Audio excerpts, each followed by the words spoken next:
30 करोड़ रुपया डक्की ने रिकवर कराया है, जो लाइव के ऊपर टिकटॉक पे बेहूदगी फैल चुकी थी। क्या बात है, ये क्या बात है। लोग इसको डिजिटल हीरा मंडी कह रहे थे। इनको चौधरी सरफराज साहब ऐसे लेके आएंगे जैसे 7 रुपये गेंद नहीं आता। हमें तो कोई भी एक लुच्चा लफंगा पिस्तौल लेके आके जो जैसे मर्जी डरा सकता है, हमें ब्लैकमेल कर सकता है। हम किसी का क्या बिगाड़ सकते हैं? हम तो कलम मजदूर हैं। खरबों रुपए की मनी लॉन्ड्रिंग की हुई है इन लोगों ने।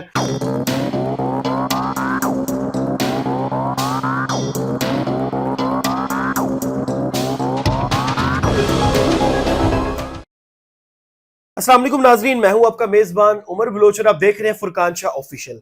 नाजरीन, डक्की भाई तकरीबन 21 दिन के रिमांड के बाद आज जो है वो जुडिशन हो चुके हैं। इनसे कितनी रिकवरी हुई, कितना पैसा इनसे रिकवर हुआ, कितने आगे बड़े बड़े मगरमच्छ और जो है वो इस चुंगल में फंसने वाले हैं, एनसीसीआई ने किस किस को नोटिस जारी कर दिए, सारा मामला क्या है जानेंगे शाह जी से और आज आपको तफसील से बताएंगे। अस्सलाम वालेकुम शाह जी। जी वालेकुम अस्सलाम। शाह जी कैसे हैं आप? अल्लाह का शुक्र। शाह जी, बात स्टार्ट करेंगे डक्की भाई से। 21 दिन का रिमांड जो है वो डक्की भाई का हुआ और आज जो है वो फाइनली वो जुडिशन हो चुके हैं। 14 दिन कितने पैसे उनसे रिकवर हुए हैं? नियर अबाउट 30 करोड़ रुपया, 30 करोड़ रुपया डक्की ने रिकवर कराया है। अच्छा। और एक मैं आपके व्यूवर्स को एक नई, अपने और आपके हमारे सेम व्यूवरशिप है, उनको एक नई बात मैं बता रहा हूं कि नए नोटिसेज हैं 9 तारीख के 9/9/2025 9/9/2025 को। वो उसपे है रजब भट्ट, मोहम्मद हुरैरा, मोहम्मद अनस, नदीम नानीवाला, मुदस्सर हुसैन और वो जो सिस्ट्रोलॉजी हैं। अच्छा। ठीक है। सुबह 11 बजे इन लोगों ने चौधरी सरफराज साहब के जो हेड है उनके इदारे में पेश होना है। ठीक है। एनसीसीआईए में तो इनके अगर ये नहीं पेश होते तो इनकी जायदादें जब्त हो जाएंगी। ठीक है, जायदादें जब्त हो जाएंगी। हाँ जी, इनके ऊपर एफआईआर जब हो जाएगी ना, ये अभी तक तो दूसरा नोटिस है ना, तो ये अभी तक इससे राह फरार इख्तियार नहीं कर सकते। ठीक है। मैं हुकूमत का दिल की अथाह गहराइयों से शुक्रिया अदा करता हूं। आप पूछेंगे क्यों? मैं पूछूंगा क्यों, फौरन पूछूंगा क्यों। हाँ। एक, उन्होंने फैसल कामरान जैसे हमें अफसर दिए। क्या बात। ठीक है, मैन ऑफ प्रिंसिपल, मजा आ गया। उनको कोई ब्लैकमेल अभी तक करने में कामयाब नहीं हुआ। नंबर 2, सीसीडी के सुहेल जफर चट्टा साहब। क्या बात। ठीक है। नंबर 3, हालांकि ये इस वक्त नंबर 1 पे हैं, चौधरी सरफराज। मैं समझ गया। हाँ, ये चौधरी सरफराज क्या कमाल अफसर दिए हैं। ये इन अफसरों को एक एक साल खुल के काम करने का मजीद मौका दे दिया जाए ना, यार ये तो कसम से पाकिस्तान को साफ कर रहे हैं। यार कमाल। देखें, जो लाइव के ऊपर टिकटॉक पे बेहूदगी फैल चुकी थी। क्या बात है, ये क्या बात है। लोग इसको डिजिटल हीरा मंडी कह रहे थे। ठीक है। मुझे उस दिन किसी ने टिकटॉक भेजी है तो मैं परेशान हो गया हूं। एक खतून और एक बंदे की वो अल्फाज जितने मर्जी लपेट के मैं दोहरा नहीं सकते सर, पॉसिबल ही नहीं है। जितना मर्जी लपेट लूं उन अल्फाजों को, नहीं वो दोहराए नहीं जा सकते। हाँ। ठीक है। और ये जौन से हैं चौधरी सरफराज साहब, इंतहाई सादा आदमी, बिल्कुल इंतहाई टैलेंटेड आदमी। और मुझे एक मैंने जगह पे सुना था कि ये लेक्चर भी देते रहे हैं। क्या? और एजुकेटेड पर्सनल है। और इसको ये जो है ना, जिस डिपार्टमेंट का इन्हें हेड लगाया हुआ है, इस पे इनको अबूर हासिल है। ग्रिप बहुत जबरदस्त है। और ये लोग इनसे कुछ भी छुपा नहीं सकते। और ये जितने भी हैं, रजब भट्ट हो गया, फलाना हो गया, नदीम नानीवाला हो गया, ये इनको चौधरी सरफराज साहब ऐसे लेके आएंगे जैसे 7 रुपये गेंद नहीं आता। उन्होंने कह दिया, उन्होंने क्या आना पड़ेगा। हाँ, तो इस तरह के अफसर हमें चाहिए थे और ये हुकूमत ने दिए। मजा नहीं आ रहा आपको? लाहौर में अब थोड़ा सा दलेरी से बाहर निकलते हैं कि केड़ा डाकू, ऐसे ही है, कौन की, तो सारी यही तो जिंदगी है। अगर उन्होंने अच्छा, चौधरी सरफराज साहब ने कहा कि अगर आपको कोई व्हाट्सएप पे गाली देता है ना, आप मेरे पास आ जाए ऐसी की तैसी, में फौरन एफआईआर। यार देखे, सिक्योर होगी ना हर चीज। हर चीज हम लोग जो शरीफ आदमी है, हम लोग कलम मजदूर हैं। कलम मजदूर को क्या चाहिए? सिक्योरिटी। हमें तो कोई भी एक लुच्चा लफंगा पिस्तौल लेके आके जो जैसे मर्जी डरा सकता है, हमें ब्लैकमेल कर सकता है। हम किसी का क्या बिगाड़ सकते हैं? हम तो कलम मजदूर हैं। कलम मजदूरों को सिक्योरिटी है। ये जो जाली टिकटॉक पे अरबों रुपया, और ये देखें ना, जुए की ऐपों को, और एक मुबैना इतला के मुताबिक खरबों रुपए की मनी लॉन्ड्रिंग की हुई है इन लोगों ने। ये जो लोग बता नहीं रहे, ओ लो डक्की को लो की हो गया, फलाना की हो गया।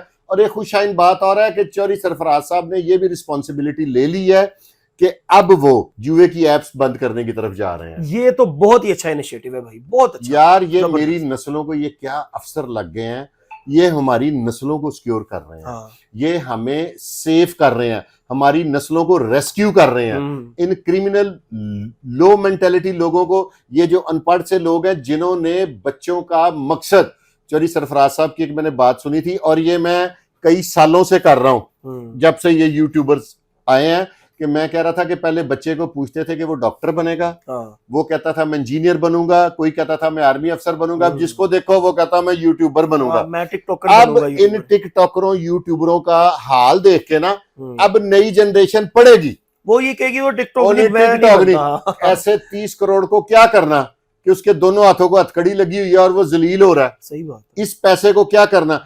इज्जत ज्यादा कीमती है कि पैसे? इज्जत एक गैरतमंद इंसान के लिए, गैरतमंद आदमी के लिए इज्जत से कीमती चीज कोई नहीं है।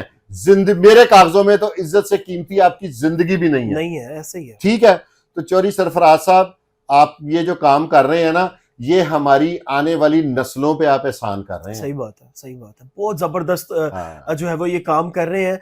अच्छा, मैं यकीन करें आपने जो है वो शाजी अभी कहा कि हम वो अल्फाज दोहरा भी नहीं सकते।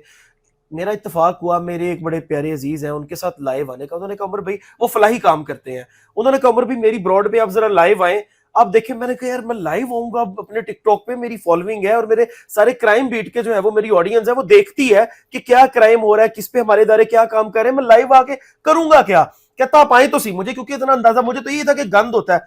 उस बंदे की मैं ब्रॉड पे लाइव गया हूं, तो वो वहां पे हर हफ्ते कुरंदाजी निकाल के 20-20 हजार रुपया ऐसे लोगों को देता है कि जिनके घर मेडिसिन आनी होती है। एक अच्छा काम कर रहा है, मतलब कि जो अच्छा काम करना चाहिए वो करते हैं, कर रहे हैं। टिकटॉक लाइव हो जो भी हो, सर इन्होंने ना डी ट्रैक कर दिया टिकटॉक को और दूसरों को माइंड सेट कर दिया कि इधर आके गंदी बातें ही कर। और आपके लिए एक नई चीज अब व्यूअर्स को भी मैं बताता हूं कि 100 से ज्यादा इंटरनेशनल अकाउंट्स हैं इन लोगों के, मोर देन 100, और खरबों रुपए की, अरबों रुपए की नहीं बात कर रहा, खरबों रुपए की मनी लॉन्ड्रिंग में ये सारे इन्वॉल्व हैं। तो ये देखे ना, मेरे मुल्क का तो ये बेड़ा गर्क कर देंगे, मेरे हम लोग डॉलर को तरस जाएंगे, ये लोग अपने जाती मुफादात के लिए किस हद तक गिर जाएंगे। और मैं पाकिस्तान को डैमेज कर रहे हैं, पाकिस्तान का तो ये लोग बेड़ा गर्क करने चले हुए हैं। सर जब आपकी जनरेशन, ये किसका एजेंडा है? ये दुश्मन ममालिक का एजेंडा है कि पाकिस्तान की जनरेशन डेवलप ना हो सके, पाकिस्तान की जनरेशन तरक्की ना कर सके, पाकिस्तान की जनरेशन कोई पॉजिटिविटी में ना आ जाए। उन्होंने मेरी जनरेशन का बेड़ा गर्क कर दिया। जिसको देखो, जो बच्चा उठता है मोबाइल पकड़ता है और अपना, और लाइव में मैंने जिंदगी में, मुझे किसी ने एक छोटा सा क्लिप भेजा है, I swear to God, family में बैठ के वो क्लिप देखना तो बहुत बड़ी बात है। भी बैठ के नहीं देखा जाता, तो मैं ये अकेला नहीं ये क्लिप देख सकता, नहीं होता, ऐसे ही है, आप बिलीव करें। और मैं बड़ा परेशान हो चुका हूं कि ये मेरा माशरा जा किस तरफ रहा है। मैं इंतहाई परेशानी का शिकार हूं इस वक्त। अल्लाह पाक हिदायत दे इनको। चौधरी सरफराज साहब मेरे लिए एक उम्मीद की किरण है, और जो 21-22 दिन का डक्की को इन्होंने रिमांड कटवा दिया है ना, इसमें जो जो इन्होंने अचीवमेंट ली है ना, ये बड़े ही, ये खुद नुमाई नहीं है इस अफसर में। सही बात है, हमारा ये पे काम किया, फेवरेट अफसर है मेरा। और मेरिट, सर मेरिट हमें फेवरेट वही है ना, खूबसूरती से फिर फैसल कामरान से ज्यादा हैंडसम कौन है? बिल्कुल मेरिट पे उन्होंने नहीं देखा कि डकी है, करोड़ों की फैन फॉलोइंग है। ये फैसल कामरान साहब ही थे जिन्होंने रजब भट्ट को अरेस्ट कर लिया था, वो तो एक पॉलिटिकल प्रेशर था, वो उन्होंने FIR भी दी, ठीक है। और फिर ये अल्लाह आपका भला करे, बाद में एक शख्सी जमानत पे, लेकिन मुकदमा तो दर्ज किया ना, पूरा वजन उठाया। शाजी एक टाइम था, टिकटॉकर्स, बड़ी बड़ी जो पर्सनैलिटीज थी, बड़ी बड़ी जो सेलिब्रिटीज थी, उनके अंदर एक फिरौनियत सी थी, कुछ समझते नहीं थे, बंदे को बंदा नहीं समझते थे। सर इन्होंने चौधरी सरफराज साहब ने इन टिकटॉकर्स की असल हकीकत बताई है। लोग ये समझ रहे थे कि इनके पास जो भी पैसा ना, ये यहाँ से यूट्यूब से या टिकटॉक से कमाया गया। उन्होंने हकीकत दिखा दी, उन्होंने हकीकत दिखा दिया कि इन सब के पास इलीगल मनी है। ये मैंने कितनी दफा सवाल किया था अपने इदारों से कि खुदा के लिए इनका ऑडिट कराएं, पता लगे।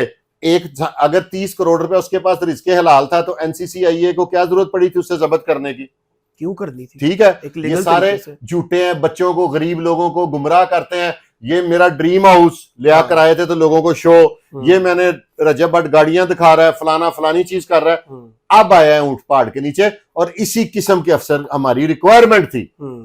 ठीक है, और लग चुके हैं सब ज़ाहिर। लग चुके हैं, ये अल्लाह ने बड़ा करम कर दिया है। चौधरी सरफराज साहब, आपके कामों ने ना हमें मजबूर कर दिया कि हम आपकी तारीफ करें, इसमें कोई दो राय नहीं। बिल्कुल बिल्कुल।